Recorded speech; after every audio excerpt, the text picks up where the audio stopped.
I want to bring in California freshman Senator Alex Padilla, who was just appointed to 5 Senate committees, including Budget, Judiciary, and Homeland Security. Senator, welcome very much. It's very glad to have you here today. Thanks very much for being with us. Thank you, Andrew. Good to be back with you. You were on a virtual call. But,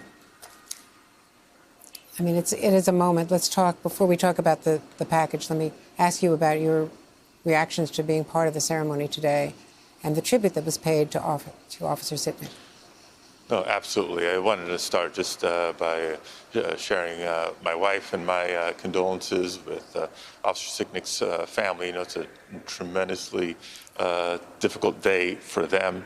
And what a reminder. I mean, I know we're talking about a lot of issues, the impeachment next week, COVID relief, and so much more.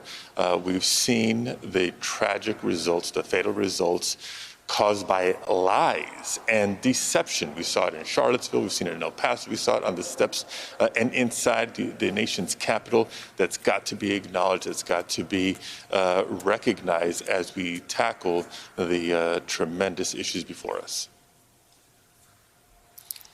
And some of those issues, of course, front and center. You were on that call between the president and your caucus on Tuesday.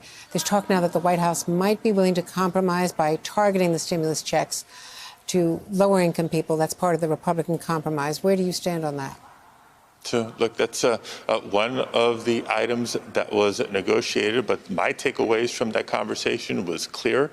We need to act boldly. We need to act urgently. I know there's this debate between, do we want to wait, take longer, and do this on a bipartisan basis? Look, the way we are doing it still leaves the door wide open for Republicans to join us in providing much-needed relief to struggling families across the country, struggling small businesses, state and local governments, and others across the country. It's up to Republicans to choose if they want to do this on a bipartisan basis. But I can tell you, Democrat versus Republican aside, American families cannot afford to wait much longer. And by much longer, our reporting is that March, early March, maybe March 12th, is a real hard deadline when the current unemployment compensation, the additional unemployment compensation and other benefits will run out.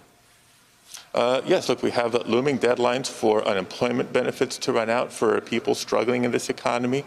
We have, foreclosure and eviction protections that are set to expire. Even though they've been temporarily extended, those are on the horizon, too. But let's just really boil it down, Andrea. Yesterday alone, another 3,700 Americans died because of COVID.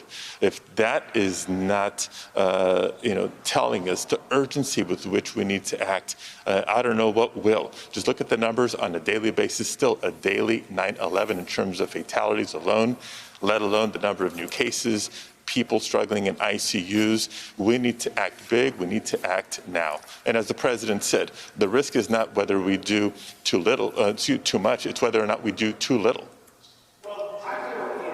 And I want to ask you quickly about the new immigration executive actions from the president that surely impact your state, your community. We did see pushback, though, from the ACLU, which has been representing the separated families, saying the families have been separated for more than a year, even if some have gone back and have been reunited, should be given legal status here as well. The people who suffered so much, the children who have been so damaged, and those families, the parents, should have more attention paid to them. And some of them are being left out of the task force's mandate. Look, I think the executive orders by the White House are a great start. Undoing President Trump's executive orders of the last 4 years is a great start, but so much more needs to be done to achieve truly comprehensive immigration reform. We must look at a pathway to citizenship for so many of the undocumented people that have been contributing to this nation. Look at the millions of essential workers that have, kept our economy and our healthcare system going through the course of the pandemic. And when it comes to family reunification, here's how I see it, Andrea. If the federal government can find Osama bin Laden, then we can certainly find the missing parents of children and reunite families. And a path to citizenship, benefits for what they've suffered?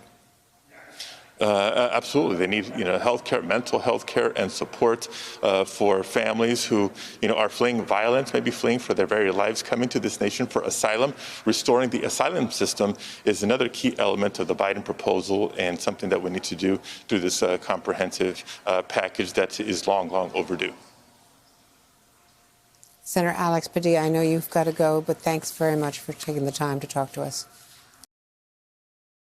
Hey, thanks for watching our YouTube channel. You should know that you can follow today's top stories and breaking news and catch up on your favorite MSNBC shows all in one place. Download the NBC News app today.